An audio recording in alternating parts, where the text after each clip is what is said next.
Yeah. 2. Yeah. Aye. I'm jacking the beat, you calling the cops, the yapping is cheap, I call you the ops, the rapping is heating, it's all cause of pop, you get a leak for the ball, get a drop, feel like I'm wrong when I double it back, cause I'm making it harder to catch that, but I covered the ticket, I call you to visit, you tipping and hit up the cash app, baby girl been round for it, yeah, in the old days, I was stuck in old ways, never really trying to flip the old page, young man tripping at an old age, thinking I was flicking, had a low wage, led the bro days, then a slow praise, thinking it'd be different, it would gon' change, then it really didn't, it's a cold game, yeah, ayy, all I really wanted was the money in the pocket, got over money, but the money ain't the topic, like Bill Doe and the money gotta stop it, kid need food and the whip need juice, I'ma get these views when the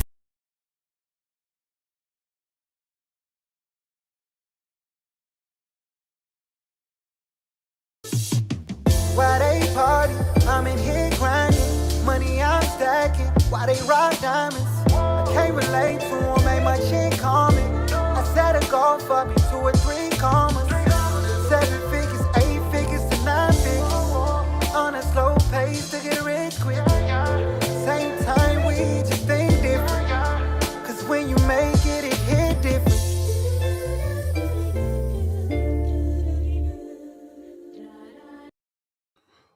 What it do, y'all? It's your partner Dale back in the saddle again for another edition of the Countermove Podcast, guys. Thanks so much for rocking with your partner this evening.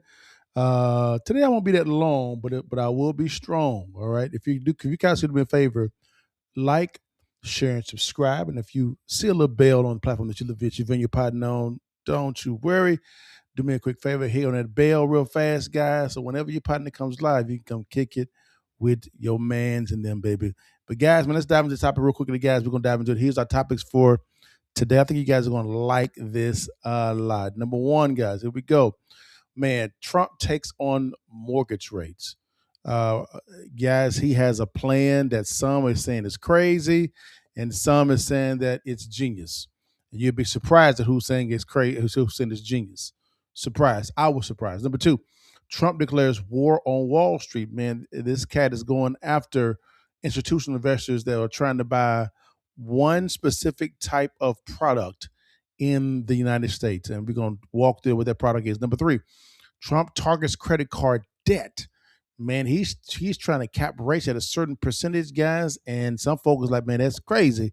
We're going to see what's going on. And lastly, guys, with all this information, man, what's your counter move? We're going to dive into all this today, guys. So, guys, let's dive into the first topic of the day. Man, Trump takes on mortgage rates. Man, Trump's bold Fannie Mae plan to lower mortgage rates. Guys, this right here, player, this kind of shocked me, man. So let's dive into this real quickly and see what he's planning to do, because it's kind of surprised me. But let's dive into it real fast and see what's going on. Here we go. Let's get into it. Let's dive into it. Wow, here we go. The average rate on the popular 30-year fixed mortgage dropped 22 basis points to 5.99%. It hasn't been that low since the start of February 2023, and that's according to Mortgage News Daily. This came after President Trump posted on social media Thursday that he is instructing mortgage giants Fannie Mae and Freddie Mac to buy $200 billion in mortgage-backed bonds, or so-called MBS. He said this will drive mortgage rates down, monthly payments down, and make the cost of owning a home more affordable. And clearly it did just that on the news. But what does it actually mean going forward if Fannie and Freddie do buy more MBS? Well, so Fannie and Freddie, which are in government conservatorship, they don't originate loans. They buy loans from lenders, bundle them into MBS, and sell them to investors. And that helps replenish lender funds for new loans and keeps interest rates lower and more stable for home buyers. Purchasing more mortgage-backed bonds or securities does move mortgage rates lower. The Federal Reserve did it in the first years of COVID, a lot more in fact. and mortgage rates dropped to record lows. Now, This ain't while it new. is still not known how quickly this would start now and how long it would take, analysts are predicting where mortgage rates could end up. Most put the drop somewhere between 25 and 50 basis points, but some even lower. That's nothing. Analysts at UBS said this decline may provide a boost to both new construction demand and existing home turnover. So what does that mean to you and me? Well, a drop of 1/4 of a percentage point, That's say nothing. 6.15% to 5.9%, would save you on your monthly payment. How much? Well, for someone buying the median priced home, which is right around $425,000, Okay. using a 30-year fixed mortgage with a 20% down payment, the monthly payment would then drop by $118. Notice- Now, for some, that might not seem like a lot, but for Notice what number she's using. She's using 425,000. That's fine. 30-year fixed. Cool. 20% down. Notice the numbers that she's using. I'm going to say something bold, and I think you may agree with me as well. Most of the buyers in the U.S. housing market on the retail standpoint, they're not putting down 20%. And 1/4 of a point, in my opinion, is nothing. We saw that when it came to the Fed slashing the rates. Guess how much? 1/4%. How much did it move the marketplace? The residential retail marketplace? None. Let's keep going, because right now this ain't sounding too hot. first-time buyers right on the edge of affordability, buyers? it could make a difference. They would still, however, need to save for the down payment, which is currently the biggest hurdle for most 20 first-timers who are already pretty stretched due to inflation. And then you still have to qualify for the mortgage with your credit rating and your income. Noted housing analyst Ivy Zellman points out that this is not enough to really get the market going, because we know people can't qualify even at 4.99%. She said, I think there's more work to be done. A ton. Now, if you're thinking of a new construction Damn home, sense. builders have already been buying down mortgage rates into the 5% range. But Zellman notes that this could still bring out more buyers to new homes who might not have known about that. But what about high home prices? They have been easing up lately, but lower mortgage rates generally boost prices. If you have a lower rate, you can afford more homes, so you buy more homes. That's why prices shot up nearly 50% since the start of COVID, because rates sat at record lows for more than 2 years. Bottom line, lower rates will help some with affordability, but the housing market still needs prices to ease more, and it just needs more homes in general. Stop. It just does not need more homes. I'll go on that later on, guys. That's a pipe dream, guys. Let me say this real fast before we bring in someone from the administration, guys. 1/4%, guys, is nothing. Let me say it again with my chest. 1/4%, guys, is nothing. That is nothing.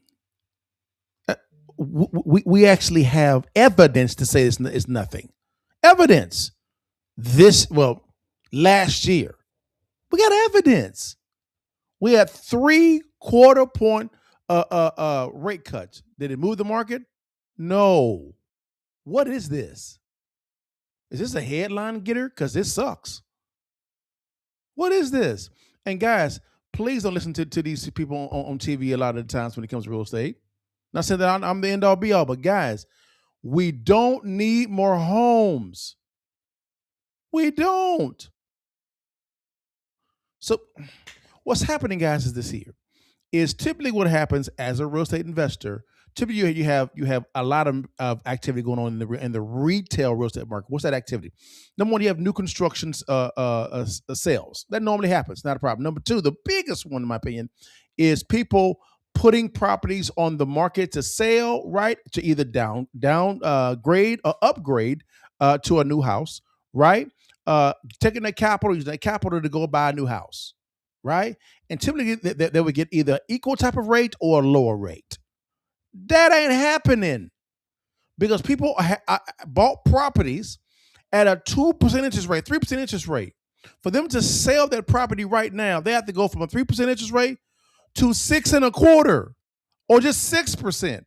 Would you do that? Hell no. I'm going to graduate and go up three more percentage points? That don't make no damn sense. So Trump is advising the Fed or whoever it is may be to buy $200 billion worth of mortgage-backed securities. Let me go back over there. Mortgage-backed securities. Does that term sound familiar? 2008. What tanked the market?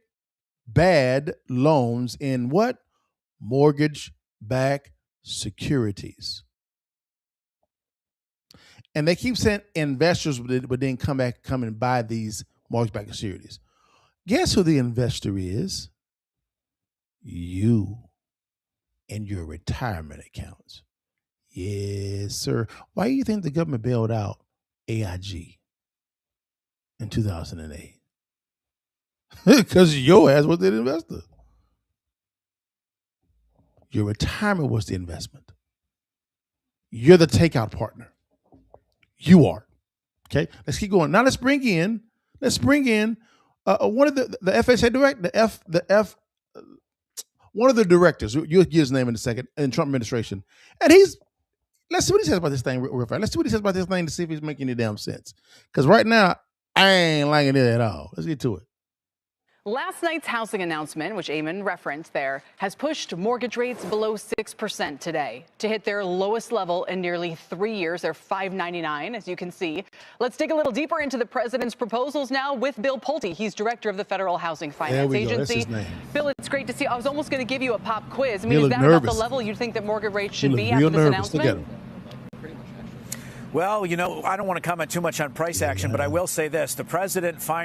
We finally have a president that knows that Fannie Mae and Freddie Mac exist. We have all of this cash. Why not put it to work? Why not put it back in great mortgage bonds that we have? And it's great to see that the action happens today. This is a president that is laser focused on getting housing affordability back. And we're going to take any tool that we can that makes sense. The president's about to announce a couple other things, Kelly, in a couple weeks at Davos. So stay tuned for that. All right, we'll get to that. $200 billion. Bill, why not make it $1 trillion? In other words, these agencies could do more. In the past, they have done more. And we're wondering whether we're preparing them for an IPO where this risk would potentially be put onto investors, or looking to keep them in the hands of the government where they could become a tool of these kinds of policy moves.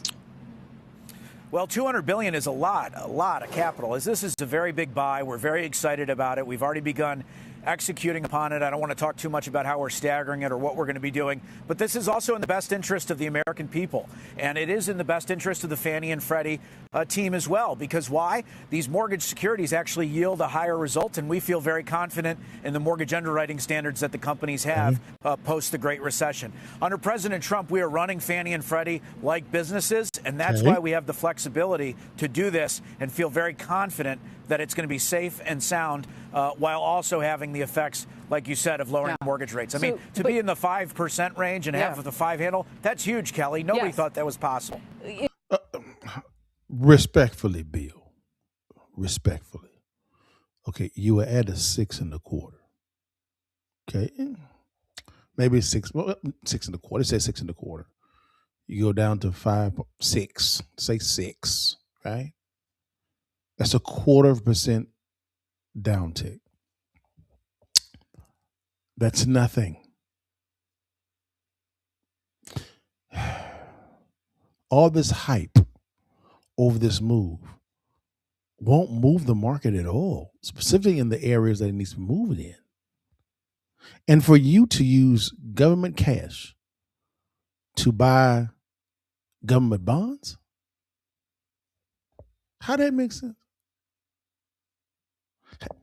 Let's unfold it together. Let's keep going. We know these levels are psychologically important, but so you are preparing these agencies to go public, and you think that directing them to buy more mortgage-backed securities is consistent with that. But if it's good business, why haven't they been doing it already? Absolutely.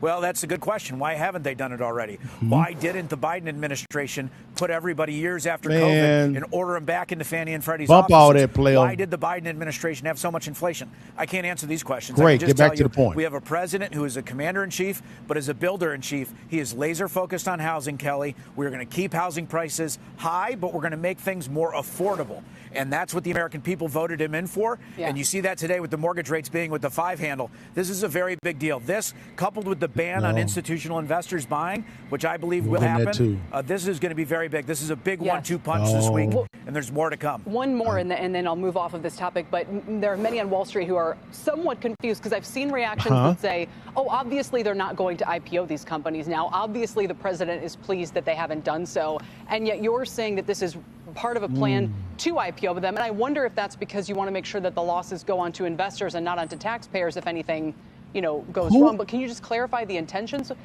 Who are these investors I keep talking about? Because you keep saying that they're not taxpayers. And I'm assuming taxpayers mean that it's government money. Who are these investors? Identify them. Say who they are. They're not taxpayers, but they're taxpayers' retirement accounts. Pensions. Stop this word salad game. This is definitely an effort, even though they're being kind of marshaled to support a policy initiative. I didn't say that. It's part of an effort to take them public. I'm just saying that they're not.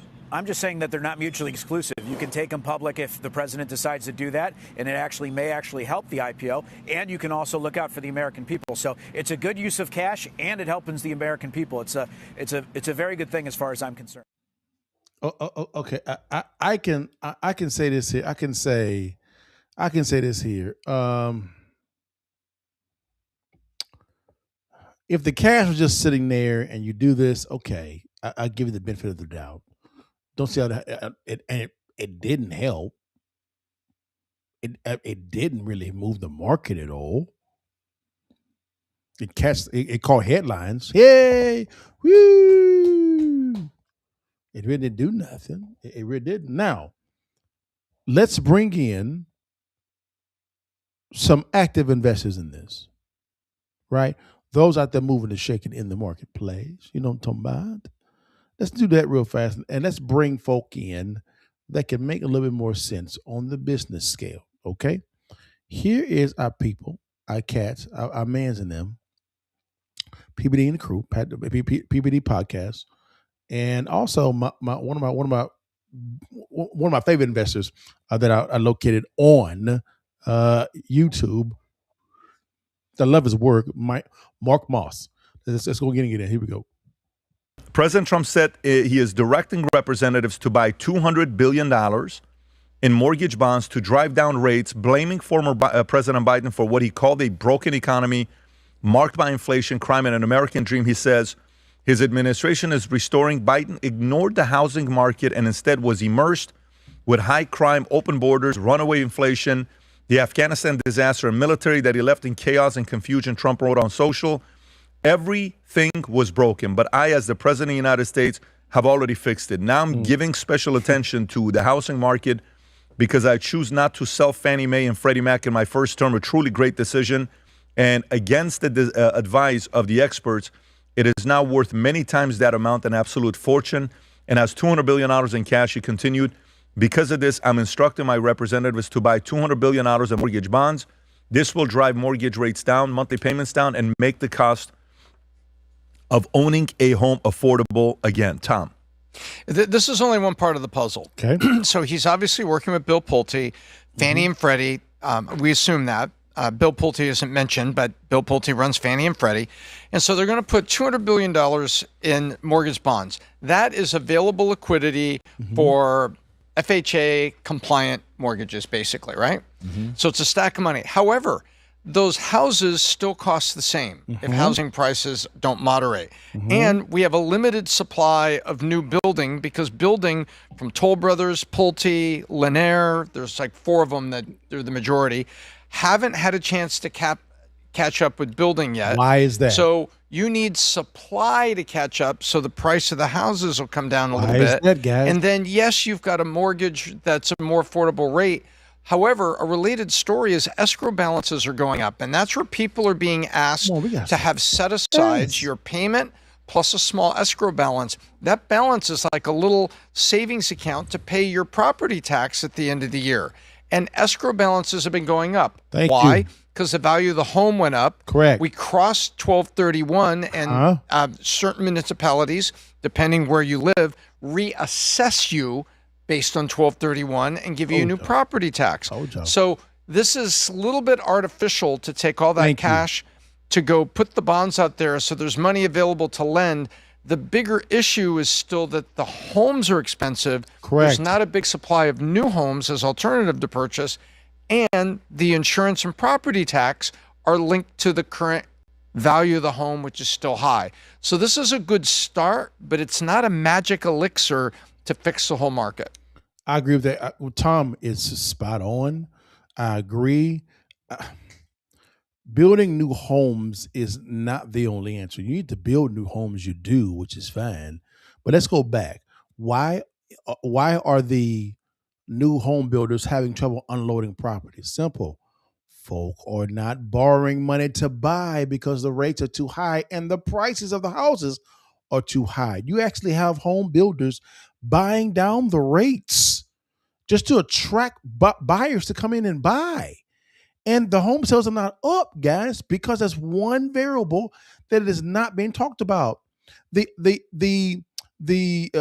additional inventory from existing homes, people either downgrading to a new home or upgrading to a new home, right? That is a big part of the economy when it comes to retail sales in the real estate sector, guys. This is not hard to understand, guys.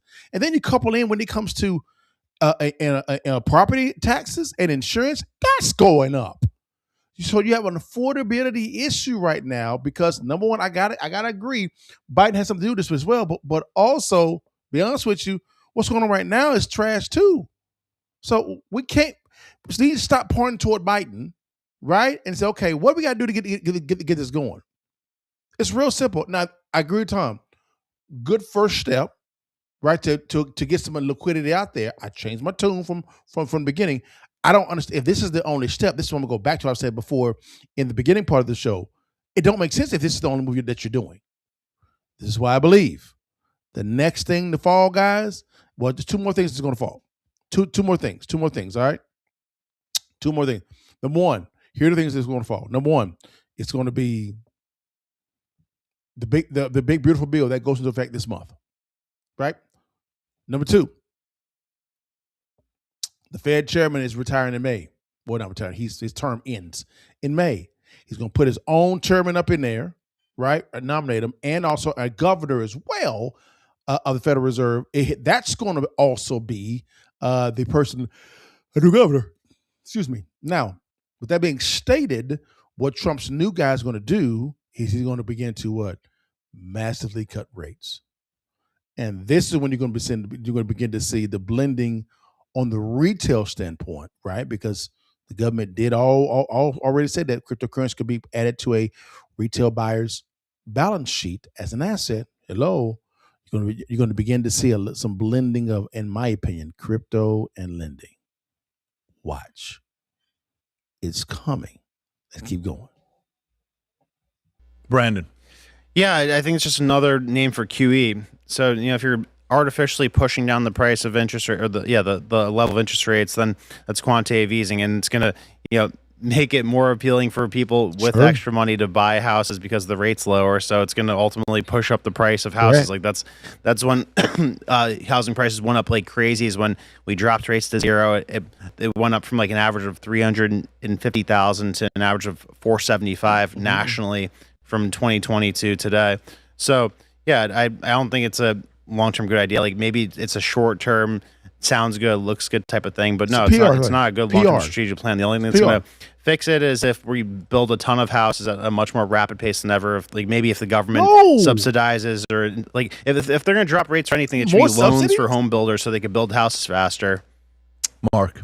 Yeah, I think that sort of misses what's happening here. Thank I think you, building more homes isn't necessarily the answer because it's not just more homes. We have supply and demand in key areas. Yes. People need to live near city centers. They need to live by airports. They need to live by business centers. And so we can build more homes in the middle of America, but what good does that do? We can't build more homes where we actually need the homes. Correct. I think on top of that, the mortgage payment is only one piece of it. So we've seen insurance rates. I mean, you're in the insurance business. In California, in some areas, it's impossible to get insurance on homes.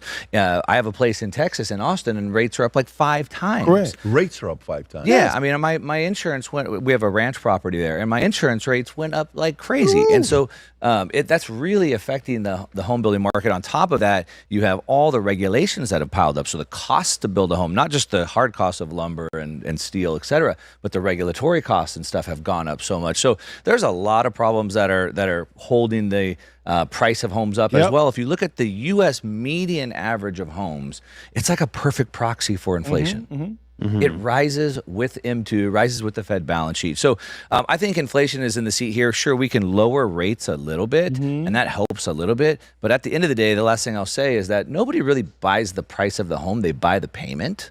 Correct. Right? And so even if I can bring the rate down, I'm still going to buy the max amount I can afford to buy based off of my income. Yes. And so the price of homes is just going to go up when rates come back down. Rob, go back to the man. Hey, I'm about to That's what I'm talking about. Yeah, hold on. That's wrong. Not the horn, y'all. I'm sorry, y'all. Yeah, hand clap. Yeah, Mark. Said it right. Yes, sir. Spoken like a true real estate investor. My dude, he's also a Bitcoin as well, guys. Follow Mark Moss. Mark Moss, M-O-S-S. Follow that dude. Phenomenal content. What he said was spot on, guys. Hey, you still got to address people are going to buy what they can afford. The payment is just one thing, guys. And this was great PR. It grabbed some headlines for a couple of days, but it ain't going to do nothing. It's not. Just keeping it band with you guys, man. We gotta be honest. We gotta be honest, man. Gotta be honest. This ain't gonna do nothing at all. Now, one last thing, guys, before we go to our next topic. This is a guy that I really respect. He owns a ton of real estate. I learned a lot from him just by reading his books. This is Ken McElroy. He is one of the GOATs in real estate, guys, and he actually has a different, I would say take, but he actually has a different thought process on this thing. And it surprised the hell out of me. Here we go. Mortgage rates actually don't need the Fed to fall. One policy change could make rates fall fast, but it does come with a hidden cost. Yeah, this is a baller move this week, right? Baller move. So yeah. I do want to explain.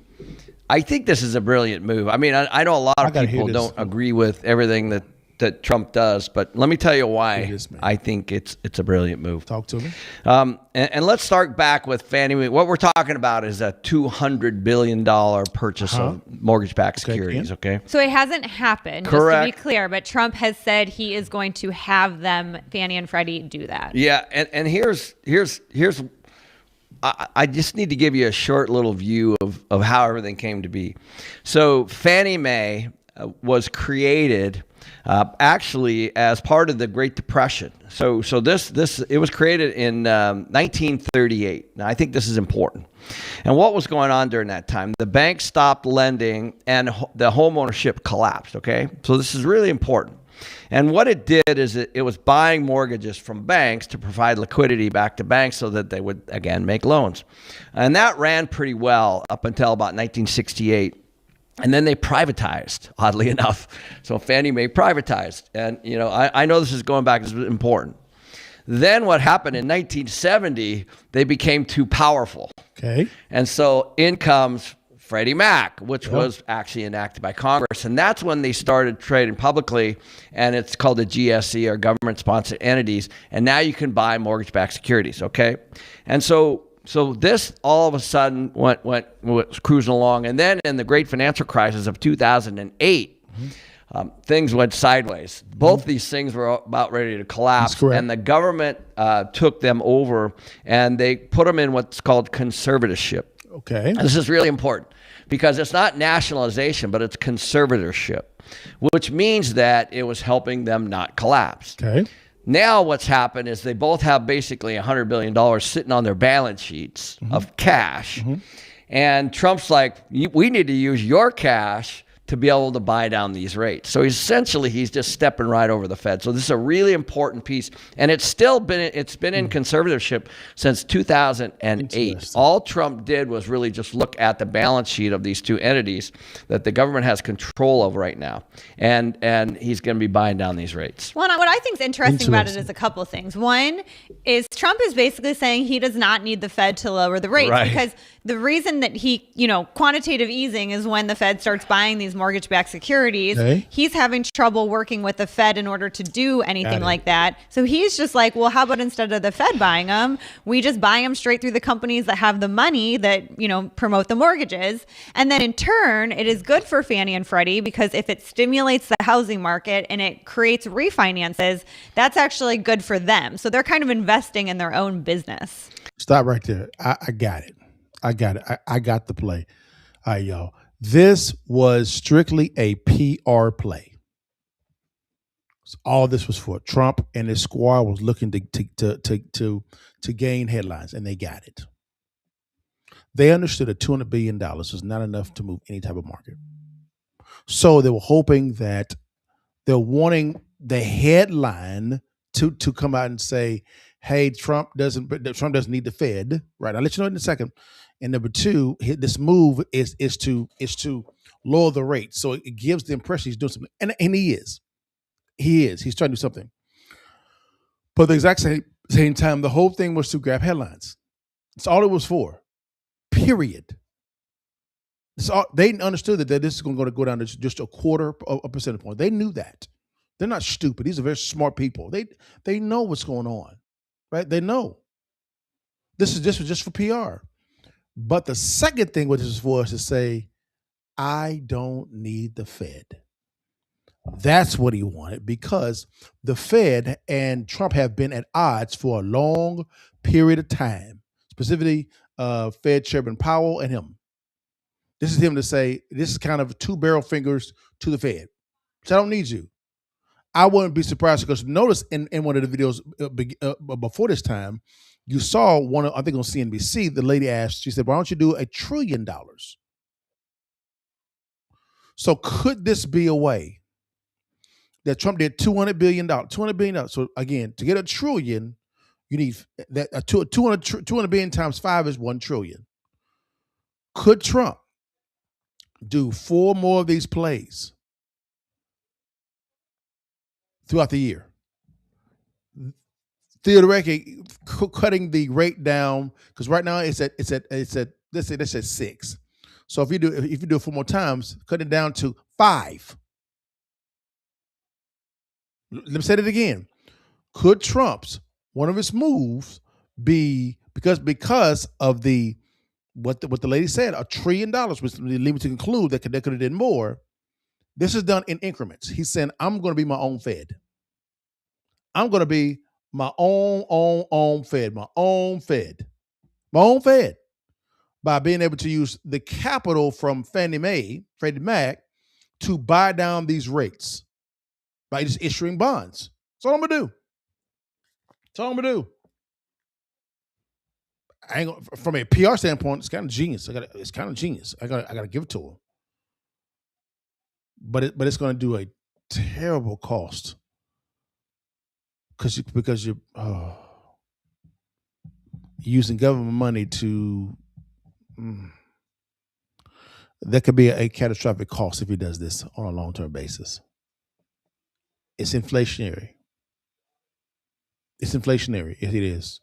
This is called an inflationary type of thing. It could, but he did capture the PR, and I could see how he could really, in some form or fashion, rival the Fed by saying, "I don't need you. I got my own thing."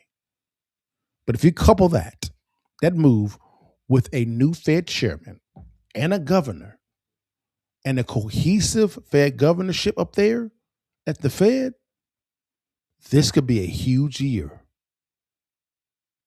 A huge year. Watch. Trump is playing checkers, not chess. And that comes with some risk. It does. But he's playing checkers, not chess. Just saying, guys. Just saying, guys. Great topic, guys. I love it. Now, guys, let's go over to another one, guys. Gotcha. Trump declares war on Wall Street housing. He's planning to kick out Wall Street. Is planning to kick Wall Street out of single-family homes. He wants to ban them from doing that. He wants to ban them, guys. And I don't see what it's going to do, but let's dive into it, guys. Let's see how this is going to, I guess, assist the market. Let's get into it.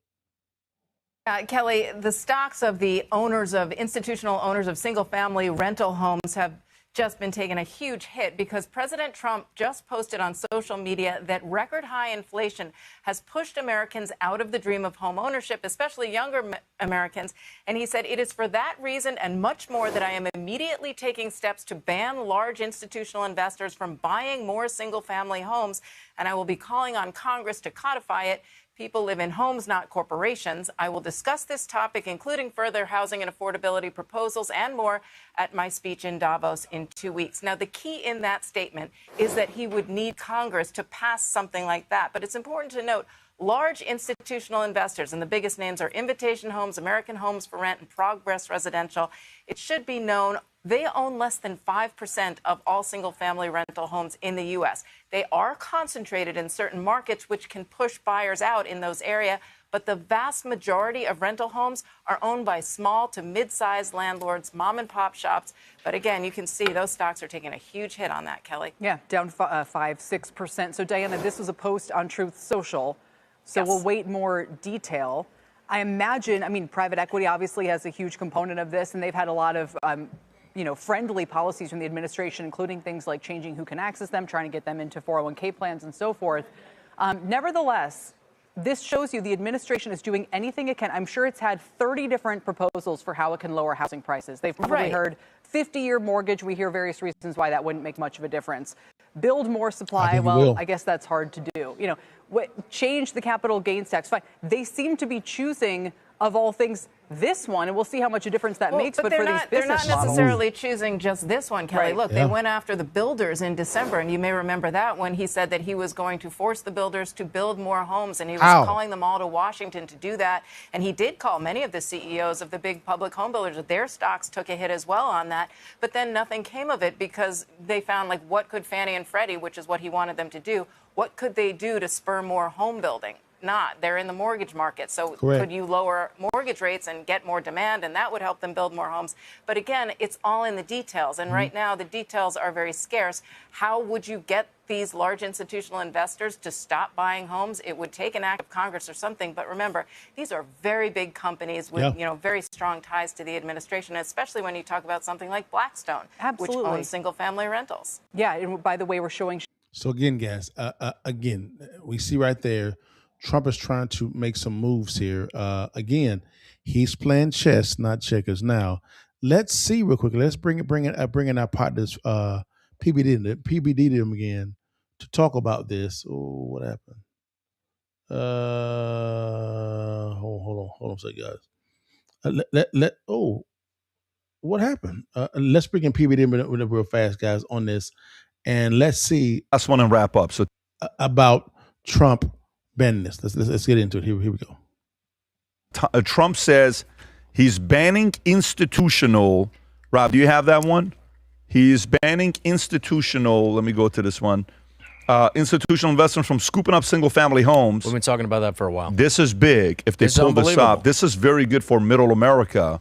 For a very long time, buying and owning a home was considered the pinnacle of the American dream. It was reward for hardworking, working hard and doing the right things. But now, because the record high inflation caused by Joe Biden and the Democrats in Congress, the American dream is increasingly out of reach for far too many people, especially younger Americans, Trump wrote on Truth Social. Tom, thoughts on this? Well, he's calling on Congress to codify it. I mean, let's make a law. Let's do this. I think this is smart. A lot of people say, well, wait a minute. Now he's interfering with this. Real estate's just an asset class. Banks want to buy asset classes. Well, hang on. When you're talking about the power of America, which is its citizens, and you're talking about that we had a situation where, building has been kind of flatlined. I don't think we're going to have more than 4 million transactions for 2026 after 4 million last year, and the housing starts are low. I think this is smart, saying, wait a minute. I don't think it's a good idea that that large banking or private equity simply buy up an asset class like this and rent it back to the American worker, when there's a bigger thing here. And the bigger thing is that home equity had been a key part of people's savings, which impacts their retirement. So this is also the federal government stepping in, who needs to be paying for Social Security, which is probably going to get cut, ladies and gentlemen, and stopping this will stop the shortage.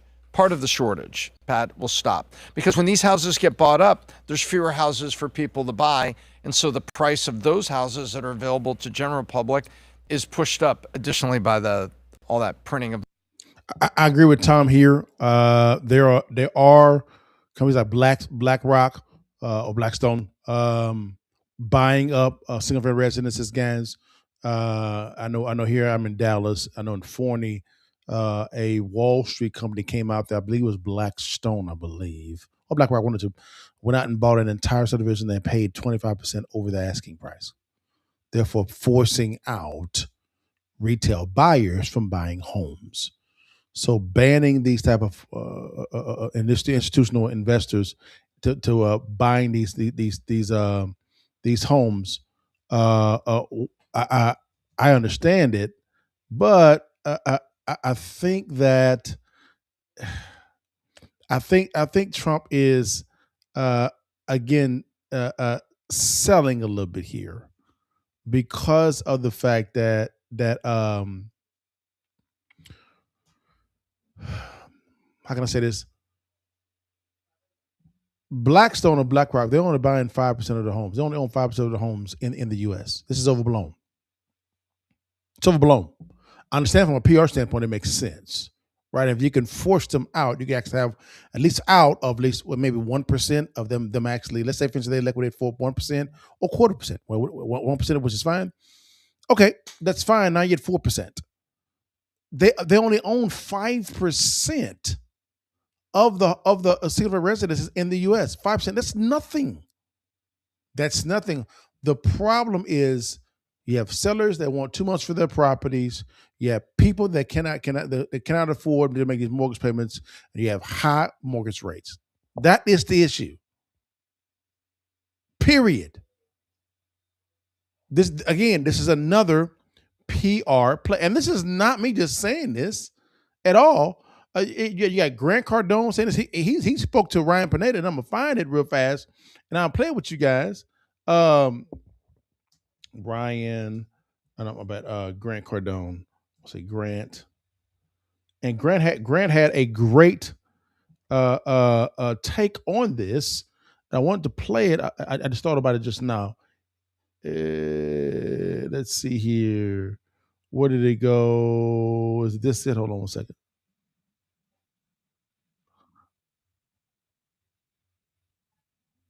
One sec here, guys. Let me find it. If I can find it real quickly, I'll get it. If not, it's all good. I don't think. I don't think I can find it.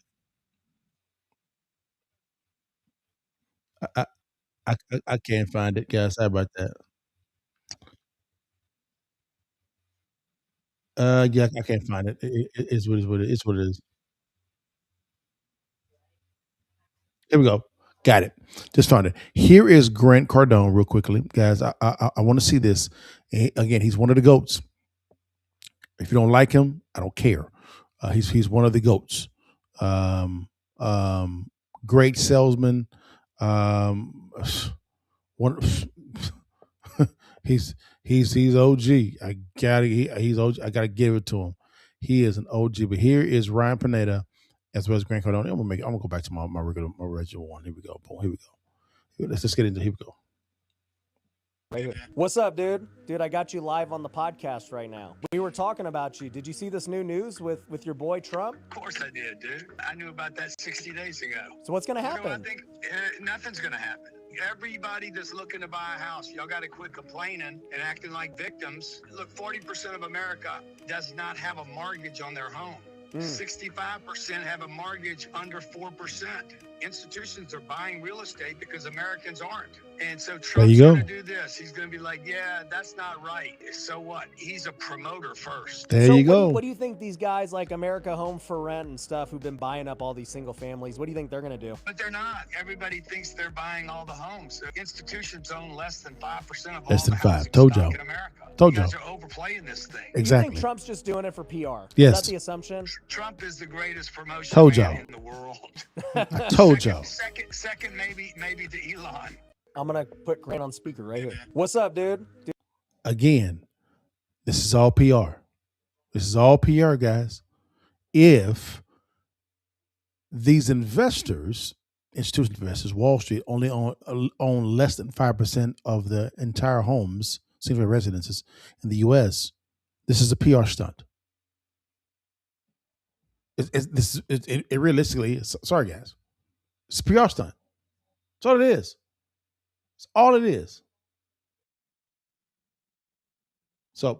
But from a PR standpoint, I can see it's a good thing because of the political leanings. I can see how it can be a good thing from a PR standpoint. But once you get past the sugar rush of PR and there is no movement, now what? Now what? I'll let you guys know here in a second what I think he's going to do for this year. And it may work, it may not work. Is it risky? It's risky. But it may work. We'll see how it goes. All right. But again, if Wall Street only owns less than 5% of the homes, guys, stop falling for the okadoke. We know what the problem is. I've said before at the beginning of the entire podcast. Throughout the entire podcast, I've said the same thing. It's real simple, not hard. But again, hey, it is what it is. It is what it is. All right, guys. Now let's go to the last one, guys. The last one. Yo, man. Trump targets the credit card debt. What you say, Chuck? Man, he said, man, hey, cut it. He said plans to cap the credit card interest rates at 10%. 10%. I got two views on this one. Two views. All right. A moral view and a practical view. And you'll hear them all. But I understand. Let's get to it, guys. Let's bring in our partners again, man. From PBD and Fast. They went in on this one, guys. I like this one, guys. Let's get into this one, guys. And you're gonna be shocked. Oh, what happened? Why am I frozen? Can you guys hear me? Am I frozen? Here we go. Stop. Am I frozen? Am I frozen? Am I frozen? Come on, you stupid thing. I am frozen. Oh no. 1 year, 10% credit card interest rate cap, what that could mean for your money. Rob, I think you got a clip on this one if you want to pull it up. I'll read the story and then I'll come to you. Here we go. Effective January 20th. Is this when he's saying that, by the way, or is that he wrote it on Truth Social? About the credit card company. Okay, go ahead. Play the clip. Of the law. Can you go back a little bit, Rob? We missed it. Well, then they're in violation of the law. Very severe things. No, I want a cap on credit card interest rates because, some of them are 28, almost 30%. And that the people don't know they're paying 30%. The people out there, they're working, and they have no idea that they're paying 30%. No way. We're putting a 1 year cap at 10%. and that's it. They know it. They've really abused the public. The credit card companies have totally abused it. I'm not going to let it happen. All right, so abuser, let me read this to you. Effective January 20th, 2026, I, President Trump, this is on Truth Social, I'm calling for a one-year cap on credit card rates at 10%. A credit card rate cap is enormously popular with Americans, said Matt Schultz, chief credit card analyst at LendingTree. That's why we've seen big names on both sides of the aisle propose credit card rate caps in recent years, including President Trump, who also floated the idea on the campaign trail 2024. Currently, about 175 million people in the U.S. credit card. According to the Federal Reserve Bank of New York, while some pay off the balance each month, roughly 60% of credit card users have revolving debt. The New York Fed said that means they pay interest charges on the balances they carry from month to month. About 61% of credit card holders with credit card balance have been in debt for at least 1 year, up from 53% late 2024, according to Bankrate survey. The average credit card interest rate in the U.S. fell to 23.79% in January, marking the lowest level since March of 2023. Mark, I'll come to you first. Thoughts on this story? Yeah, I think when I hear this, I just think about the late stage fiat system that we're in. It's systemic to that. It's the same reason why Trump and Powell are openly fighting right now. We have inflation that's raging. People can't afford to live. And at the end, what the leaders always try to do is try to appease the people by price fixing. It always comes down to that. We can't stop prices going up because we can't stop printing money. So how about we'll just cap prices? And so whether that's rent controls, Elizabeth Warren wants to cap the price of turkeys for Thanksgiving, or it's credit card rates. The problem with price controls is we have 1,000 cases of it not working. And just from philosophical level, you can understand why. So for example, credit cards, banks is a very competitive industry. Credit cards are very competitive, and they're trying to get as many customers as they can, and they're constantly trying to undercut each other. In order to get more customers, who cares what credit card you have? You think about the rate. And so it's very, very competitive. And so they want to get as many customers as they can without blowing themselves up. And so they're already trying to get rates down as low as possible. They understand that people can just change balances from one card to the next. And so if they could lower rates, they certainly would. The problem is when you cap it at 10%. First of all, he said it's illegal. So there are already caps, right? There are usury laws. So there are already caps, but he wants to lower it to 10%. What is it right now, by the way, Mark? Do you know what it is right now? I was a California finance lender. I should know. It was in the high 20s. It was in the high 20s. Yeah. Rob, can you pull up what the numbers are right now, what the current cap is right now? Mark, finish your thought. Yeah. I just want to... So what I was saying is that it's already competitive. Credit card companies are already competing to bring the rates as low as possible. And what happens is if you cut the rate to 10% or 8% or 18%, whatever that number is, everybody that wouldn't qualify for that rate is then left without credit. And that will then drive people either to the BNPL or drive them to their back alley, neighborhood loan shark. And so people need money, especially, like I said, with this fiat system as we have today. People are falling further behind. They're using credit to augment their lifestyle. And yeah, if you cut them off at 18% or 15 or 10% as Trump is floating out, it just cuts off a huge segment of the population that needs it. It's interesting, Rob. Is it really saying there's no existing cap right now on credit cards? Whoa. No existing cap.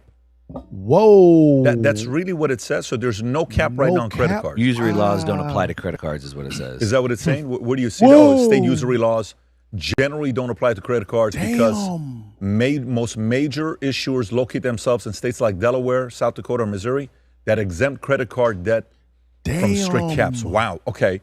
Tom, go for it. Thoughts on this? So there's a couple things here that we can go back and look at real case studies.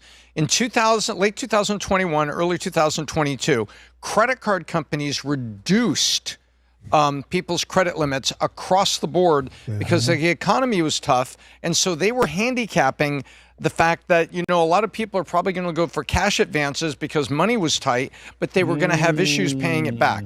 So during the COVID crisis, credit card companies across the board went in and adjusted down caps on the lowest third of consumers. It happened. And guess what? What that means is we've seen the playbook. We know how they respond to stress. So that wasn't the government telling them. That was all of us in the boardroom at Visa saying, hey, the lowest third is starting to take a lot of cash advances, guys. Should we lower...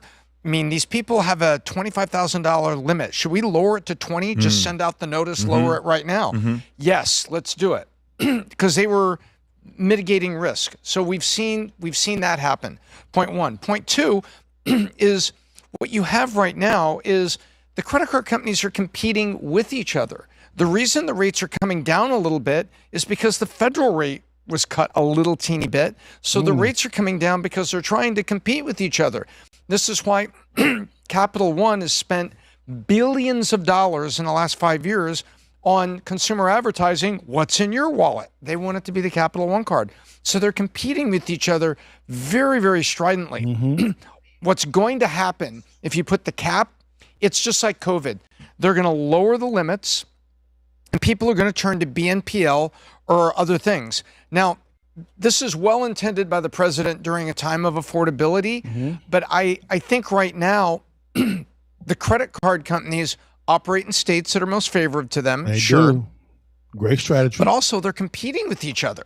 Yes, they are. If one of them could get more customers by going to 19.99%, you'd see one of them do it tomorrow morning. Yep. And be shouting from the rooftops, hey, your alternative to Capital One is me. Get Tom's credit card. Maximum 19%. They would be competing with each other. There is a active market and it's working well. And I don't think it needs this control on top of them. Like they haven't discovered this is lead-based paint. I wonder whose idea this was. Like I wonder if where Scott Besson lies with this idea. I would agree. I believe that the credit card companies, although they make some obscene margins because for them it's good business. I mean, you had Senator Hawley, and I think even Senator Warren during the Senate Finance Committee meeting during the Biden administration. They brought in the credit card company heads. And they asked them under oath how much they were making. And the profit margin that these Bambos is making, it is obscene. 50, 60%, 45%. I'm like, this is, crazy profit margins. And they own the system itself. So not only are you paying them an interest, right? What's happening also is you're also paying them a toll. You know, there's a fee whenever you run a credit card, right? That is charged, and it can range anywhere from 1.5% all the way up to 4.25%, depending on what industry that you're doing this in, guys. That money is going to the credit card companies because they actually own the system too. They're making obscene amount of money. Now, I will say this here is when it comes to this, and I'll give my thoughts now, is I don't think that stepping in and capping them at 10% is smart, because if you're doing that here, when someone else comes in and they see this happening, they're going to say, well, I think landlords are making too much. We're going to cap you at this percentage or this dollar amount. And that dollar amount may not cover the debt service. Now what? You see how this? Well, we don't like how much money that Wall Street is making, so we're going to cap your type of returns to 5%. That wounds a lot of retiree money, pension money. Do you see how slippery this is? Socialist like it is, huh? Communist like it is. Do we see this? The answer is yes. So I disagree, guys. Even though I think credit card companies are making an obscene amount of profit, it's because, to be honest with you, it's a good business model for themselves, guys. I gotta say now, what is your counter move when it comes to all this stuff? Counter move. All right, what's your counter move? Here we go. I'm about to bounce back, bounce back. Yeah. I'm about to bounce back. What's your counter move, guys? What is your counter move? It's very simple, guys. Here's your counter move. Number one, what can you do? Simple. Is when it comes to housing, right? Mortgage rates. Simple. You become more bankable. Lower your debt to income ratio, right? Start a side hustle, a side business to make more money.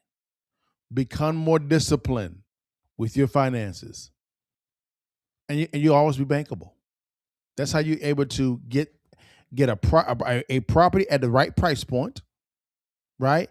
And also get some concessions from the seller to be able to buy down your rate. So that you may get quoted maybe 5.5, but you get it bought down a point to 4.5. You see what I'm saying? That's how that actually works. Number two, stop all the scare tactics, guys, when it comes to these institutional Wall Street buying homes. Yes, some of them have bought some. Not a problem, but I guarantee you a lot of these Wall Street companies, and we're going to play this stuff tomorrow on the Real Estate Live. We're going to play this tomorrow. How you had Wall Street companies going to Georgia, Atlanta, Georgia, go and buy all these homes, and they're sitting vacant. Now, that's opportunity for you. Is a lot of these homes are sitting vacant. So who comes in and gets the deal? You. Okay? You. Because right now, they're not leased out. A lot of them are not leased out.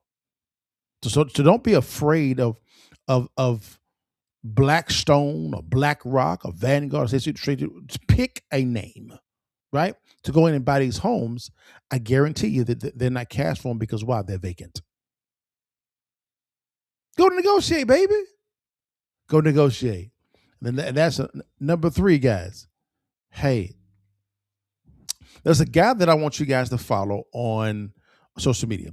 His name is Dwayne Williams. You can find him on TikTok and YouTube and Instagram. Dwayne Williams. He teaches. Let me make sure I'm saying his name right. Hold on 1 second. Make sure I'm saying his name right. Sorry about the Dwayne. I know Dwayne from TikTok. My bad, Dwayne. I want to make sure I get you right, brother. I'm gonna send people over to you, big dog. Hold on. Dwayne. Let's see. Yep, Dwayne Williams. He's with Mac Enterprises. Dwayne Williams. All right, that's who he's with. All right, and he teaches how to, with your side hustle, your business, how to get access to capital without using your social security number. Let me say it again. He teaches you how to use your business to gain access to capital without using your personal credit score or credit at all. And he teaches you by doing this, teaches you how to leave the LLC structure and go to a C Corp structure. Go follow this young man. Go follow this man. He's raised $1.8 million, no PG, all on this corporation. Become smarter with how you access capital. That's my whole premise there. Become smarter with how you access capital. If you can get the capital with your side hustle and keep your personal credit score pristine clean, you have two avenues to capital. And really on the business side, unlimited, because you've learned the game. There's also another guy that I want you guys to follow. All right. His name is Derek Whitehead. Derek Whitehead.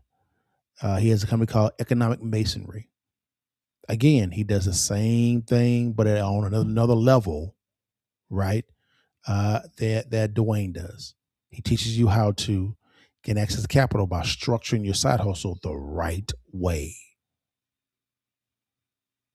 And he's talking about not raising 5-10. He's talking about 100,000 and above, 500,000, $1 million. And these are big numbers. I got you. Go follow him, Derek Whitehead. You can follow him on any platform. I give you two individuals. 2. That's your counter move. Yeah. I hope you're motivated now, guys. But guys, this was a great show. I had a lot of fun here, guys. Real quickly, guys, I am on the app Monect, and it's a phenomenal app, guys.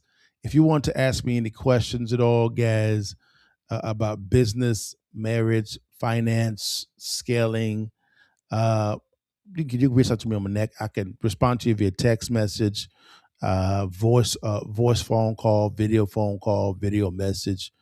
and it is me responding, no one else. It's me. Just scan out the QR code right there, guys. Or if you look below in the show notes, depending on the platform that you're on, guys, hey, click on it and you can schedule time to talk with me. I'll help you out as much as I can. All right. Number 2, guys.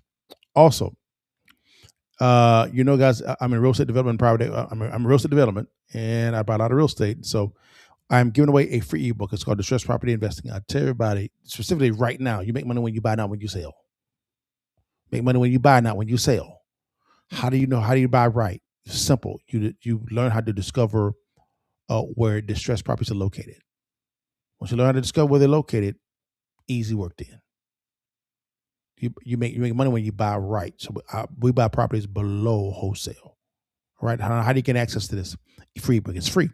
Scan the QR code on the screen. DM me the word real estate on the keys right there, and click on the link below in the show notes right there. And lastly, if you don't want to have anything to do with real estate, no problem with it at all. This is all good. Hey guys, as a private equity investor, I invest in technology. Right. Banks are doing a couple of things that I want you to know about. Banks are doing what they are constraining or lowering their operating costs. AI is eliminating a lot of jobs, a ton, because it allows for business owners to run their organizations, their companies more efficiently and at a lower cost. What that does is that eliminates some jobs, but also open up an opportunity for others that can begin a side hustle, right? And because they're saving so much money, it opens up a delta or a spread or a profit margin there, which they will share with you. Real simple, guys. Let me give you an example. What if you could actually make 4% of someone's mortgage payment, homeowners insurance, rental insurance, when someone swipes their card, their debit card, up to 20% of someone's health care savings? Hello? Just saying. Car loan, investment property loan, investment insurance loan, investment insurance on the property. 4% of that. That's what I'm talking about. That delta's there. They need help. They need help bringing the customers to themselves, because they're bringing their licensed insurance and licensed bankers into one centralized place. So if you could bring those customers to them, you get to share in the profit. You get the rev share at a certain percentage every month. Just saying. And this is free information about what this thing is about, right? How do you get access to the free information? Simple. Send on the QR code right here on the screen. DM me the word mentor, or in the show notes, click on the link, guys. But guys, that's it, guys. Hope I added some value. This was fun.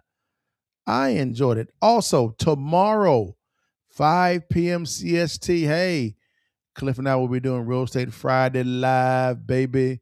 And let me give you a little bit of a brief things that we talk about. Here we go.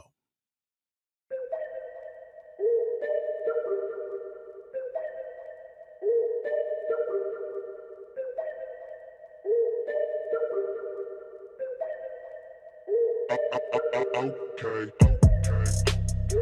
Sir, there's a GC right there. Cliff. Go. It's piers. They got concrete piers and wood piers. Yes, sir. Checklist. Check out the checklist. Yes, We got it for everything we need. Yes, sir.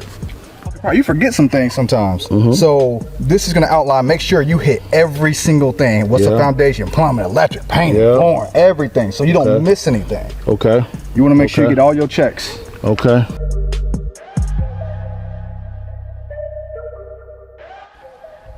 I want to introduce you guys to Cliff Hunter. Cliff is a world-renowned flipper. He actually flips. He's also a GC as well. He's a good contractor. When it comes to all of our renovations, all over the nation, you'll talk to this guy right here.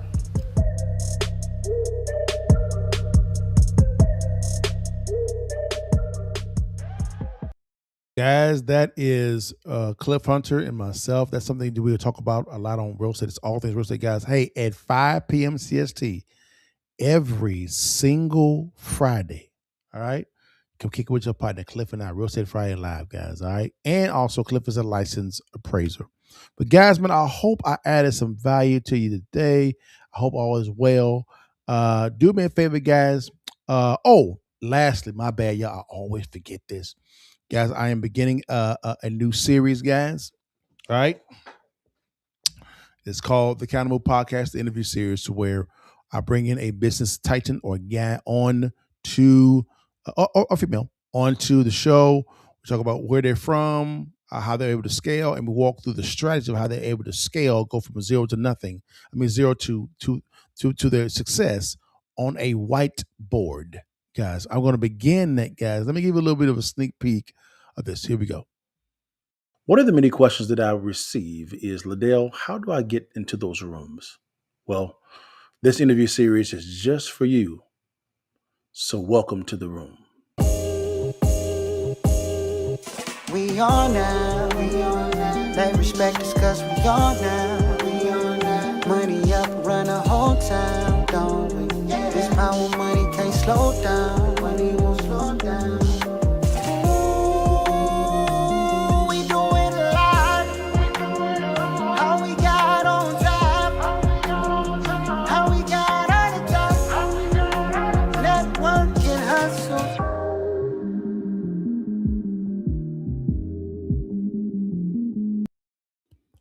Guys, that is going to be the Countermove Podcast, the interview series, guys.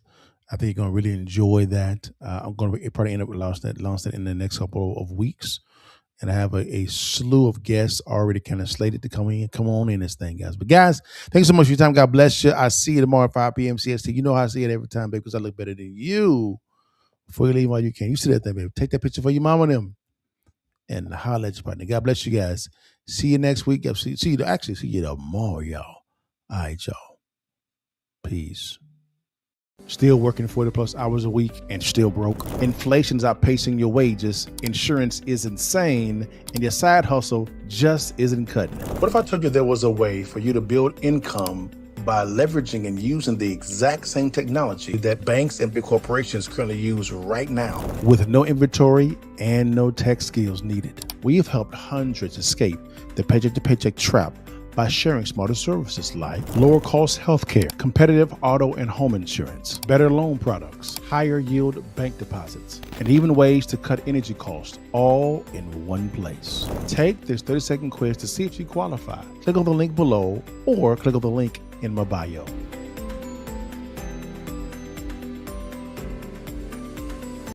Okay, so you did fixes and flips first, or were they? Now it sounds like you're more buy and hold. Okay, so you're wholesaling first. Okay, because I was broke. I had no credit, I had no money, so I had to get some money coming in. So I learned how to do wholesale. And you were doing wholesaling at the good time too. 2000. When it wasn't so saturated. There was. I kind of saw the debacle coming. Okay, it didn't make any sense. I was like, wait a minute, how can you lend out to retail buyers 99.7%? Yeah, just a little bit of a down tick. It's insolvent. And you got to remember, in some states, because I lived in Florida at the time, you could have loan to value above 100% of your property. Right.